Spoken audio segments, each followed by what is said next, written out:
Welcome to the Deep Dive. Ready to explore something pretty fascinating. Yeah. Today we're diving into Bloom's taxonomy. Sounds good. Now, you might be a teacher or a student, or maybe you're just someone who really loves to learn. Yeah, In any case, you're in the right place. absolutely. Bloom's taxonomy. Think of it like a secret toolkit for learning. Helps you unlock deeper understanding and, really get those critical thinking skills going. It's true. Bloom's taxonomy is all about understanding those different levels of thinking when you learn something new. Right. And it really helps us move past, just memorizing facts Yeah. and into deeper levels of And understanding. really getting it. Yeah, and then actually applying what you've learned. Yeah, that's what I love about it. Sometimes you're learning something and it feels like you're just kind of skimming the surface. Yeah, for sure. But Bloom's taxonomy, it gives you the tools to really dig deep. Absolutely. But before we get into all the details, can you give us a little bit of background? Of course. So the original taxonomy, it was developed way back in 1956 Wow. by a group of educational psychologists led by Benjamin Bloom. Okay. They had this goal to create like a shared language that educators could use to talk about learning goals. So it's like they were building a bridge between what we want to learn Yeah, and how we actually go about learning it. that's a great way to put it. Yeah. But the story doesn't end there. Okay. So Bloom's taxonomy was revisited in 2001, Oh, wow. and they updated it, Okay. to really reflect how we understand learning has changed and evolved. So it's not just some old dusty theory that's been sitting on a shelf somewhere. No, not at all. It's like it's alive. It's a living framework, constantly evolving and being refined. I like that. And the revised version, much more action-oriented. Okay. It focuses on verbs instead of nouns. Okay. So instead of just knowledge, it's Right. like the foundation, Yeah. We have these categories like remember, understand, apply, analyze, evaluate, and create. I can already see how this could be useful, for learning a new language. Yeah, So, first you remember the vocabulary. right. Then you have to understand the grammar rules. Exactly. And then, actually apply them when you're speaking. Absolutely. And then you would move on to analyzing the nuances of that language, Oh, wow. evaluating how well you're progressing. Yeah. And then, the ultimate goal, creating, making your own sentences, maybe even writing stories. Wow. It's like a roadmap to really mastering something. It is. You're not just kind of wandering around in the dark. You've got a clear path to follow. Exactly. A clear path. And each of these levels, they have subcategories too, Oh, wow. which give you even more specific guidance. Okay. So, for example, within the analyze level, you've got differentiating, organizing, achieving, and they all involve breaking down information in different ways. So this sounds like a pretty detailed framework. It is. It is a detailed framework. But how does it work practically? Well, let's think about it. Say you're learning a new software program for work, for example. Okay. You'd start with that remembering stage, getting familiar with the interface, Yeah. all those basic tools, Makes sense. So that's where the tutorials come in, Right. all those user manual. Okay. Yeah. But then how do you go from just reading about it to actually using it? That's where applying comes in. Okay. So you take all that knowledge that you've built up Yeah. and you start experimenting with the software. Try to create a simple design, Yeah. Follow the steps you've learned. It's okay to make mistakes along the way. Oh, good. That's all part of learning, Yeah. So it's not just passively absorbing information. Yeah, no. You've got to get in there and actually use it. Exactly. You got to get your hands dirty, And as you get more experience, you can start to, analyze your designs. Right. What's working, what's not working, and why. And that helps you understand the underlying principles of good design. Right. So you're moving from a beginner Mm-hmm. to a more critical and analytical thinker. Exactly. I like that. And eventually, you get to a point where you can evaluate different design approaches Wow. and even create your own unique designs. So you're not just understanding how it's made. Right. You're actually judging how effective it is. Yeah. And coming up with your own creative solution. Exactly. That's the goal. This is amazing. I can see how this applies to so many things, not just learning software. But before we get too carried away, I want to go back to the foundation of all of this. Knowledge itself. Yes. So in Yeah. the revised Bloom's taxonomy, they actually created a separate taxonomy just for knowledge. They recognize that it's not just a single entity. It's not just one thing. Right, They right. break it down into 4 types. So it's like there are different levels of knowing something. Exactly. And understanding these types Yeah. can make you a much more effective learner. Oh, I like that. Yes, We like to be more effective around here. absolutely. Okay, I'm intrigued. Tell me more about these 4 types of knowledge. All right, so think of them as building blocks. Okay. The first one is factual knowledge. Okay. This is like the basic stuff, the facts and details that you need to know, Okay. like the bricks you use to build a house. Gotcha. You need that solid foundation. So for our design software example, Yeah. this would be like knowing the names of all the tools, Right. or those keyboard shortcuts, Exactly. maybe the different file formats you can use. Exactly. Without factual knowledge, you don't have much to work with. Right. But it's important to remember that it's just the starting point. Okay. You need to go beyond just memorizing facts. Which brings us to the next type of knowledge. Yes, exactly. Conceptual knowledge. Right. This is about understanding the relationships between those facts. Okay. It's about seeing the bigger picture. Yeah. Being able to categorize and classify information. So it's the blueprint for your house. Exactly. Shows how all the bricks fit together Yes, to create the structure. precisely. And so in the design software example, Yeah. this would be understanding those design principles like balance, Right. contrast, and So hierarchy. it's not just knowing the tools, Right. it's knowing how to use them effectively. Exactly. And conceptual knowledge really helps you make those connections between all the different pieces of information.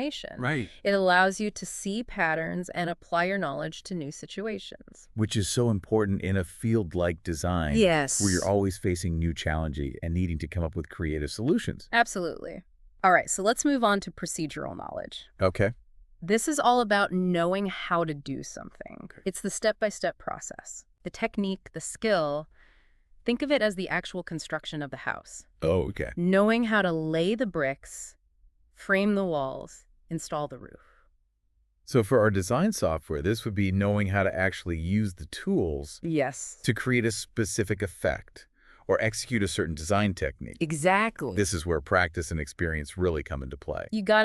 Procedural knowledge is often tacit, meaning it's hard to explain in words. It's Yeah. something you learn by doing, Yeah. by making mistakes, and by gradually refining those skills. Okay, so we got the facts. Yes. We've got the concepts. We've got the skills. Yeah. What's the 4th type of knowledge? This one is a bit different. It's called metacognitive knowledge. Metacognitive. Yes, it's about understanding your own thinking process. Mhm. It's like having a supervisor on that construction site Okay. who can monitor the progress, identify potential problems, and adjust the plan as needed. So it's not just about knowing the stuff. Right. It's about knowing how you know the stuff. Exactly. Metacognition is about being aware of your strengths and weaknesses as a learner. Okay. It's about knowing what strategies work best for you, when to ask for help, and how to monitor your own progress. This sounds incredibly valuable, It is. but I have to admit it's a bit abstract. Yeah. Can you give us some concrete examples of what metacognition looks like in action? Sure. So imagine you're struggling to learn a particular concept in that design software. No. A metacognitively aware learner might say, okay, I'm not getting this. Maybe I need to go back and review the basics. Or maybe I should look for a different tutorial or ask someone for help. So it's about being honest with yourself about what you don't know Yes, and being proactive in finding solutions. exactly. Another example would be setting realistic goals for yourself. Okay. Instead of saying, I'm going to master this entire software program in a week, Yeah, right. a metacognitively aware learner might say, I'm going to focus on learning one new tool per day and see how it goes. So it's about breaking down a complex task into smaller, more manageable steps. Yeah. And being mindful of your own pace of learning. Precisely. And it's about celebrating your successes along the way, Yeah. Metacognition isn't just about identifying your weaknesses. It's also about recognizing your strengths and acknowledging how far you've come. I'm starting to see how powerful this concept is. It's like having a secret weapon for learning. And the great thing is metacognitive skills can be developed and strengthened with practice. Okay. The more you pay attention to your own thinking process, the better you'll become at learning anything you set your mind to. This is making me rethink my entire approach to learning. I know, it's powerful stuff. But I think we've spent quite a bit of time on the theory. Yeah. Can we bring it back to the practical applications of Bloom's taxonomy? Of course. Let's explore how you can actually use Bloom's taxonomy to become a more effective learner, regardless of what you're trying to learn. Okay, let's say I'm trying to learn a new language, something I've always wanted to do, but never quite managed to stick with. Okay. How can Bloom's taxonomy help me? It can help you in so many ways. First, it can help you set realistic goals. Okay. Instead of saying, I'm going to be fluent in 6 months, you can use Bloom's taxonomy to break down that goal into smaller, achievable steps. So like starting with basic vocabulary and grammar Right. and gradually building up to more complex conversations. Exactly. And Bloom's taxonomy can help you choose the right learning strategies. Okay. For the remembering stage, you might use flashcards or repetition exercises. Okay, that makes sense. But what about the higher levels of Bloom's taxonomy? Yeah. How can I apply those to language learning? Well, for understanding, you could focus on reading simple texts Okay. and explaining them in your own words. Right. For applying, you could try writing short stories or having basic conversations with a language partner. I'm starting to see how it all comes together. Yeah. But what about the analyzing, evaluating, and creating stages? Yeah. Do those even apply to language learning? Absolutely. Once you've got a good grasp of the basics, you can start analyzing the structure of the language, comparing it to your native language and identifying patterns. That sounds challenging, but also really interesting. It is. It's like going beyond just learning the language Yeah. and starting to understand its inner workings. Exactly. And for evaluating, Yeah. you could start critiquing your own speaking and writing, Okay. identifying areas where you need to improve. And for creating, you could write poems, songs, or even plays in the new language. Wow, I never thought about language learning in such a structured way. Yeah. It's almost like Bloom's taxonomy gives you a whole new lens through which to view the learning process. It does. But how can I make sure I'm actually applying Bloom's taxonomy effectively? Right. It seems like it can be easy to get lost in all the different levels and categories. It can feel a little overwhelming, right? At first, yeah, but the beauty of Bloom's taxonomy, it's a framework. Right. It's not like a rigid set of rules. Okay. Think of it as a flexible guide Okay. to help you approach learning in a way that's more structured and intentional. That makes sense. One tip that I find helpful is to start by figuring out, like, what are your learning goals? Yeah. What are you actually trying to achieve? Once you've got that clear goal in mind, Okay. you can use Bloom's taxonomy to kind of map out, like, a learning path. So if my goal is to be able to have basic conversations in a new language, Yeah. I might focus on the remembering, understanding, and applying levels. Exactly. You would start by, building up your vocabulary, Okay. understanding those basic grammar rules, Okay. and then, get some practice speaking with maybe a language partner. So like actually using it. Exactly. Okay. Get out there and use it. And then as you progress, you can start bringing in those higher level thinking skills. Okay. Like analyzing, evaluating, and creating. It's like leveling up in a video game. Yeah. Yeah. I like that analogy. Each level of Bloom's taxonomy, it builds on the one before it. Yeah. So you're always kind of like challenging yourself to Great. think more deeply, Okay. to be more creative. This is pretty inspiring. It is. It feels like Bloom's taxonomy is like giving you permission to be curious, Absolutely. to experiment, Yeah. to really dive deep into whatever you're learning.